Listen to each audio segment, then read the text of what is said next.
Good Friday morning. Hey, and welcome to Ice Age TV, where we have the Ice Age here upon us with all cold weather. Yes, it is. Hey, good Friday morning. Welcome to Ice Age TV. What channel is it now? I'm sure some people would say, you know, there's many stories of YouTube creators that create a channel that eventually it isn't the channel they thought they created. That's a fact. It's very challenging to bring content to a channel that just talks about cars every day of your life, and that's all you talk about. And I tried that in the initial beginnings of my YouTube channel, and it did okay, but it just didn't get a lot of traction because everybody talks about cars. Who hasn't done a car review video in the YouTube world? So here we are, over to the house. Windy, chilly, the cold ain't letting up, but we are going to have a little bit of a break of some warmer weather coming our way. Not radical, but at least it gets a little warmer. Hey, stay there. Stay down. There's the puppies. And they're all out of control as usual. I put up a gate system. Let's see if it's up and running. It is. So I put a gate up to contain them. How about that? Professional, huh? All right, let me get the window going.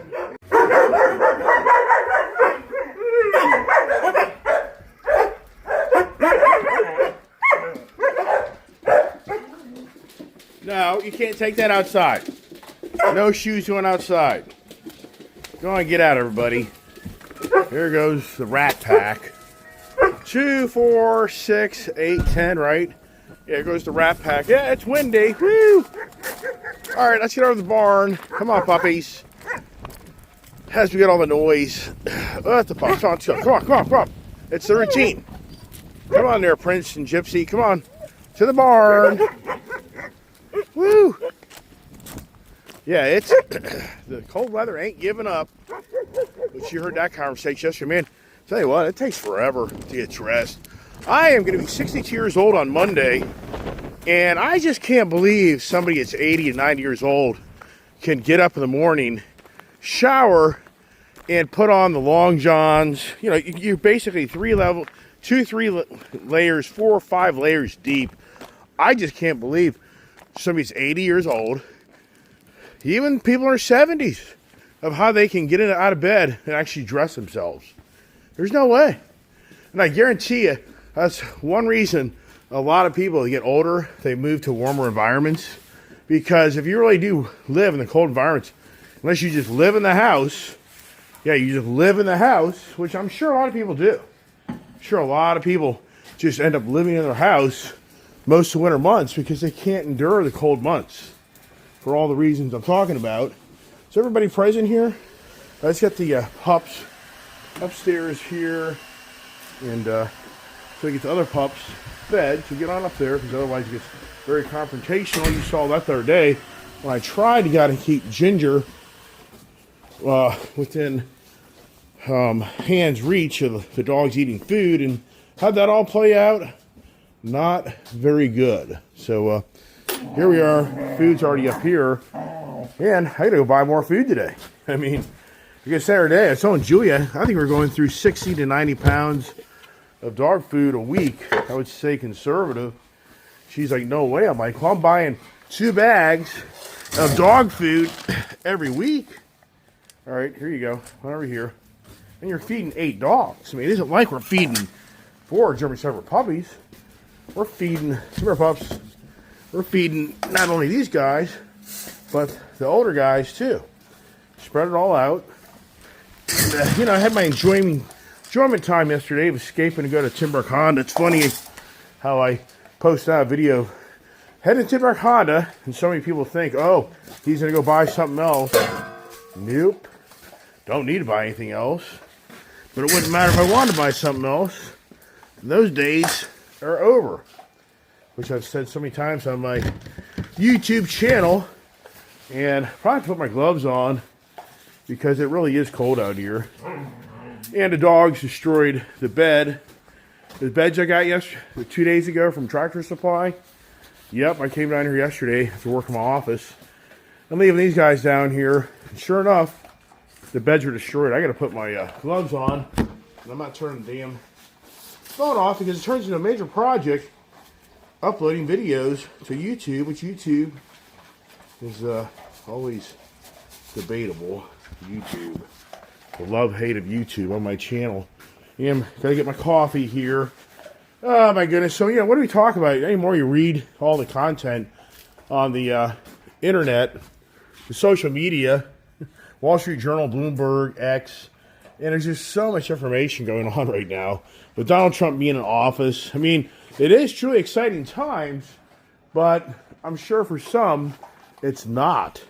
Because they're getting the pink slip, or whatever you want to call it, they're getting the notice that they no longer employed. But it's really interesting is that now social media, and I don't know, I wasn't on social media per se that much on like the Facebook or the X or the Twitter or, the Instagram or TikTok. I wasn't on those platforms at all until just really, really recently in the last few years. But what's interesting is people are now posting they lost their job.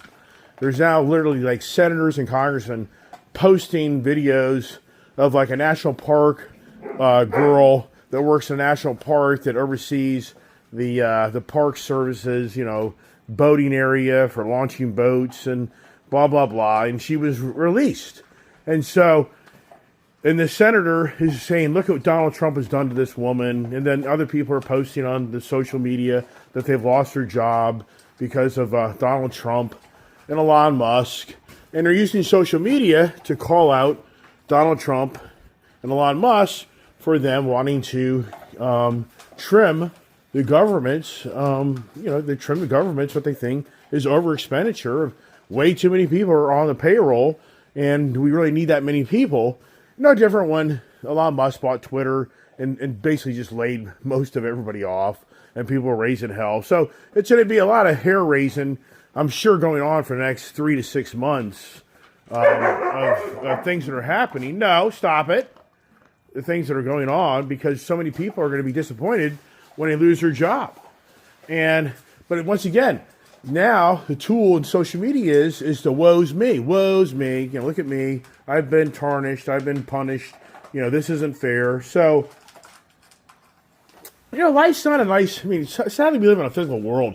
Life just isn't nice. I mean, we really do live in just a nasty world. There's the violence, the killing, the hate, the arguments. The rich get richer. The poor get poorer. The sickness, the diseases, the Mother Nature Earth devastation it does to people. I mean, we really do live in a very harmful world. If you really step back, people die in cars and motorcycles. People die of cancer. I mean, everything man makes creates, a cause and effect. And so for all of us, we're all part of that. And the thing is, can you escape this world and live a pretty good life and not be, and in some ways, be invisible? Yeah, I mean, in some ways, you got to be invisible to all the sickness, the illness, the hate, the wars. Did you escape being drafted into a war, Vietnam, that, for the most part, what was that all about? Besides, we just think the warmongers that make money off of wars. And that's more of the way you think the things and look at things today is it's just a war machine to make money. Over there in Israel, the ongoing Hamas, the Houthi, Islam versus the Jews. Islam's against Christians. I mean, over there in Britain, it's getting radical. Over in Britain, having this open policy, letting all this Islam move into their country. They're overrunning their country, and it's turning into a shit show over there, where they're going to overtake the Christian world of Britain, probably. So, and then, once again, it's religion, your belief in what God, what Messiah, what prophet, who died, the Quran. I mean, you can go through Jesus, Muhammad. The list goes on and on and on. The world we live in and the challenges we have as individuals to get through this world. And are you a nice person or are you a nasty person? And it depends on which side of the equation you're on. You're the nicest person in the world when you pay everybody and everybody's happy.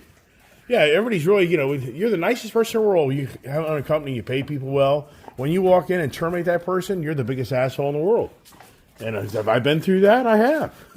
I've been through, I'm your best friend until I tell you I can't pay you no more. I'm your best friend until I tell you that money that I spent and you gave me that money to buy something, I can't pay you back. Now I'm your biggest jerk and asshole in the world to you. That's how the car companies look at me now. Car companies look at me as the Iceman. Here's a guy that for Ford Motor Credit's going to see 10 repossessions on their ticket that this guy, Iceman, that guy's a jerk. That guy didn't deserve to get cars from us. Oh, yeah, right. Yeah, how much money did you make off of me? Between the Coons organization, dealerships, and the Ford Motor Credit, and the Ford, yeah, how much money have you guys made off of me? Close to 8 years later. How many cars did I buy? Yeah, I mean, come on. No, but you don't look at it that way. That's not the way it works. It doesn't give back. Who's going to give back the money? And that's where the problem lies. That now the government's being exposed, that it's taken your money, it's abused your money, and now we want it back. And it's extended themselves of just hiring way too many people for so many things. There's a woman, you don't know. No, get out of there. Get out of there. Get out of there. Yeah, there's a woman that, but it's all, who knows? Here's the good old crap in the garage again. Who knows the truth of these social media postings, but here's a woman claiming that she used to work for the government and she's been laid off, and she's just talking about how all the people that worked with her was the old 80-20% rule on how basically 20% of the people do 80% of the work, the other 80% do nothing but screw off all day long, and just talking about how this one guy that rode around a truck, going and checking locations out, and he spent half the day just sleeping in his truck, screwing off. And then another person remotely worked that wasn't even home most of the time. They were out gambling or playing or shopping or hanging out because they couldn't really keep track of her being on her duty to be at home. I mean, so you're hearing all these stories. And so now, the reality is starting to set in that they're being called out. And I'm not saying everybody is. I'm not by any means going to say that all the government employees that are being relinquished were lazy and not good productive workers. I'm not saying that, but the implications are that there's just too many people on the job, and that has to be changed because of the government efficiency. The Department of Government Efficiency is now under Elon Musk rule, and he's trying to clean up what he feels, and I think what many feel, is the government abuses their powers of taking the tax people's money and spending it foolishly. Look at Zelensky. Zelensky, that guy over there, on one page, he loves us. But then the minute the money's not coming in, he hates us and despises us. And it is interesting for me, I talk about a lot of things on my channel. And I try to bring content, and I try to stay, in some ways, middle of the road. But here lately, I can't stay middle of the road because it's so obvious the Democratic Party is, I guess the Democratic Party now is a cult.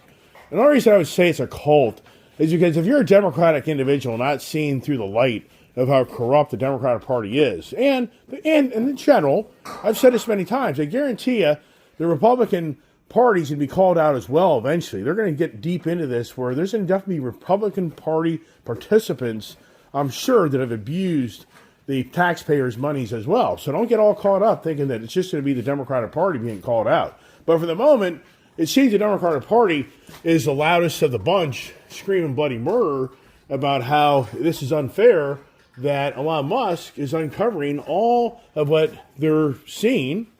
But once again, the Democratic Party will start to convince you that this is all made up and it's malarkey, and it's all nonsense. And so anyways, it's just interesting for me as a creator of a YouTube channel. I try to bring content to the channel, and I try not to get too heck bent of being the Dan Bongino, to being I'm just trying to think of the Glenn Beck, and I don't have those, I don't have that stature of followers, the Sean Hannity, the Jesse Waters. You go through the list of the personalities of who are out there that get a lot of attention through their more right-wing views. Let's see here, pups. I filled this up last night for you guys. And let's see, I have to turn on water for you. So, Gail said that I don't feed the dogs water. Well, the reality is I'll have to turn off my phone right now to get these guys water. But no, they get water. They get water all day long. So anyways, for Gail, just being concerned about the dogs. But yeah, they're going to be okay. So now Gail reached out late yesterday saying that she's posting comments and they don't populate. I'm like, oh, here we go again. Then my daughter's claiming the same thing. She's posting comments on my channel and they don't populate. So it's like, okay, well, that's great. What is YouTube up to now? I don't know. I mean, it's a never-ending borderline battle with YouTube that I think doesn't like my channel because YouTube's a liberal-owned organization. They are. So for the record, you know, whether you realize it or not, YouTube is a very liberal-minded organization based out of California, and they're not into the conservative views and things that are like me. But the whole point here is, so, you know, so I have people every now and then come into the channel, and they make comments, and I just like to share people's comments, if I can get my phone open, which I can't because it's me one-handing everything here. Okay, here we go. So here's a person I've never heard of, and I'm not here to call this person out. I'm just here to share what goes on the channel. So here's the refund conversations. Here's a guy called As Real As They Come. He hasn't been on YouTube very long, only about like 7 months. And do you have a backbone? Listen how ridiculously goofy you sound in your video. Claiming that all Russia wants is their little slice of land. While you can't be serious, you're just as slow as most of those MAGA goofs who see nothing wrong with what he does. Sooner or later, you're going to blame Biden for all your repos. God, please don't let his daughter be as delusional as him. Make her have the right mind to do research and not her information from X and run with it. Imagine an 18, 19-year-old acting much more like an adult than a 60-plus, senile, gullible old man. Too funny.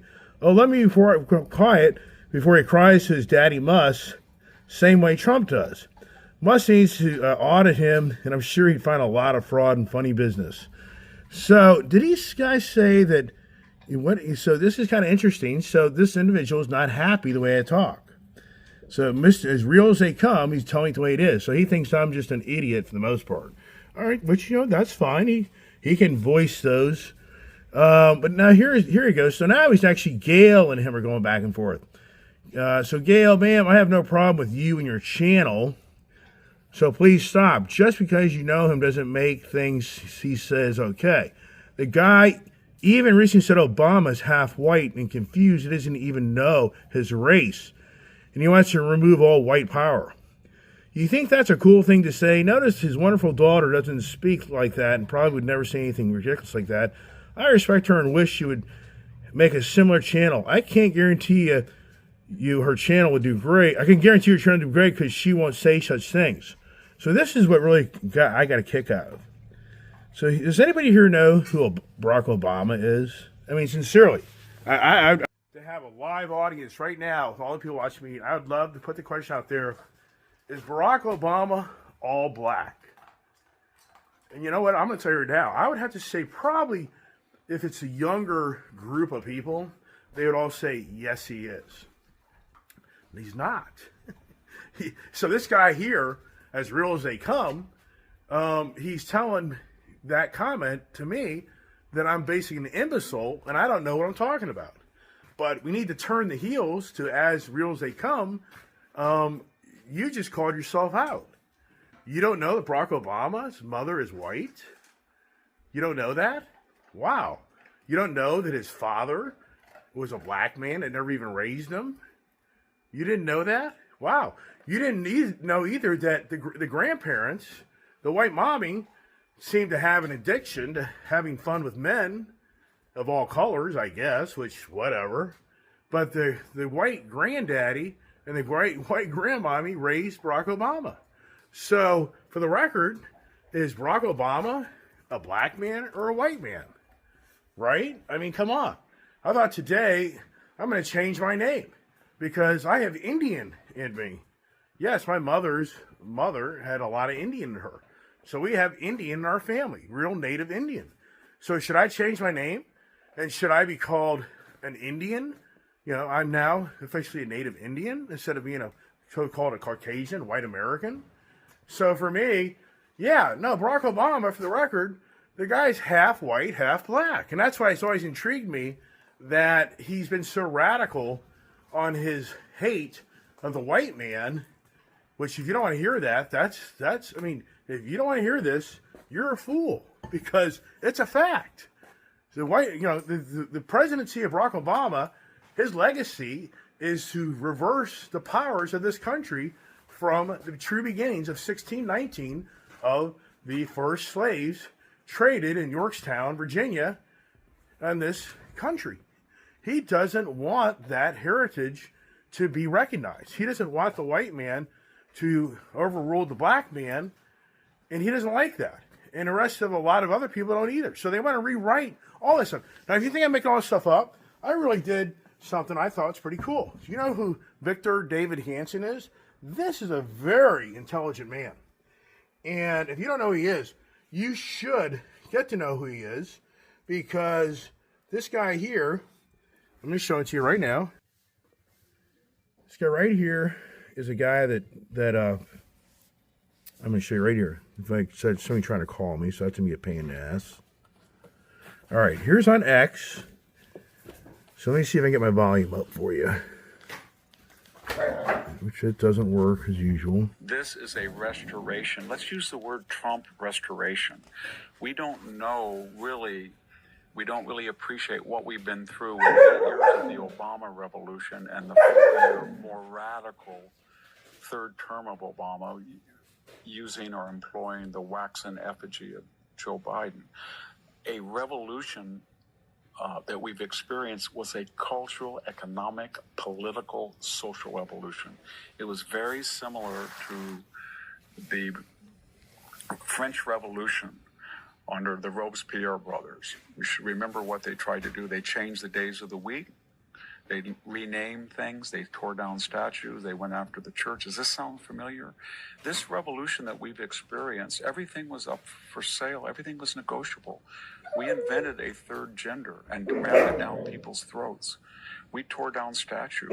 We said 1776 was no longer the foundational date. It was 1619. We changed the very mechanism that we vote.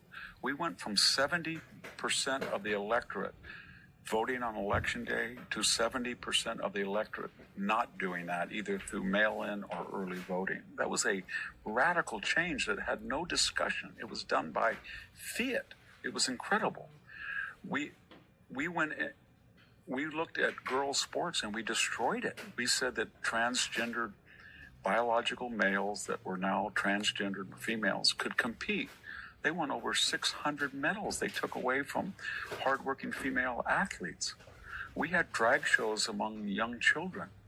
It was an effort to change the entire Constitution. We forget that. They were trying to bring in Puerto Rico as a state and Washington, D.C. to get 4 instant senators. They were proud. They said that they were going to pack the Supreme Court. Hadn't been tried since 1937. And it was a object of disgrace ever since, but they were proud to try it again. They talked about making states, the Senate, look like the House. They wanted, and a lot of them were advocating it was not fair that one senator in Wyoming, to take one example, is worth 250,000 votes, but a senator in California represented 20 million. They wanted to change the makeup of the Senate. They wanted to get rid of the Senate filibuster. Remember that. They wanted to bring back neo-Confederate nullification. 600 jurisdictions in the manner of South Carolina in 1832 or on the edge of the Civil War in 1860 when neo-Confederate Southern states said the federal government's law does not apply to us. Tariffs, Yankee tariffs, no. We were going to override them. Andrew Jackson almost invaded the Carolinas over that, South Carolina. And so these jurisdictions said, federal law doesn't apply here. We're exempt. We have our own laws. You cannot, federal immigration law does not apply here. It applies everywhere else to you, but not to us. So this was a revolutionary movement. Movies were different. Sports were different. Take a knee. And Donald Trump came in, and it was not sufficient to say we're going to stop the madness of $37 billion. We're going to stop the madness of being short 40 or 50,000 military recruits because of this DI coupled with the humiliation in Kabul. We're going to stop the appeasement of China. But that wasn't all. He said, the government is broke. We're going to go through all of these agencies. And finally, for the first time in the history of this country, when somebody says they're going to cut federal spending and drain the swamp or cut the administration, we're going to do it. And there's going to be no changing names except to go back to traditional names. And we're not going to topple statues. And if you break the law and you're on campus and you're on a student visa, you're going to go back home. So we're in the midst of a counter-revolution. It's not revolutionary. You know what it is? It's a return to normalcy. It's a return to common sense. It only looks revolutionary to revolutionaries. But to the rest of the people, it is a counter-revolution to restore normalcy and bring the country from the far left fringes back home again. Wow. How about that, everybody, huh? I mean, wow. Now my big question is, what happens with Adam Schiff? Wow.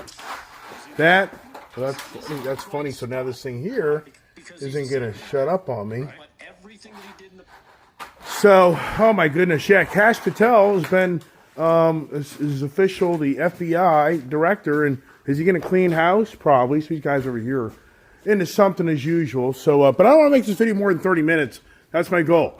To keep the video short and for come as real as they come, whatever the heck your username. Not here to by any means argue with you or call you out. That isn't who I am. Not to attack you. My presentation for me when I try to attack the subjects at hand and not attack the messenger at hand. And that's very challenging in social media because we all have our different views and ideas and thoughts. And it's very easy to go attack a person, posting information or talking like I do. But I'm more about, let's attack the issues at hand in our country. And Victor David Hanson is a very intelligent, very balanced, very well-known person in the community in our country. And he talks sense. He hit it on the head of what's going on right now in our country. But for those that don't want to go back to normalcy, they're going to scream and kick all day long because they don't like going back to normalcy because they don't want this country to be what it's been. They want it to change. And he saw it in there. If you didn't see it in there, he point blank talked about Barack Obama's third term with Joe Biden. I have so many people on my channel call me out and say I'm delusional to think Barack Obama is still in power in this country behind the Democratic Party pulling the strings. You're a fool. You're a fool. You really are a fool because Barack Obama just lives a few blocks from the White House. He's the only former sitting president ever in our country that set up shop in D.C.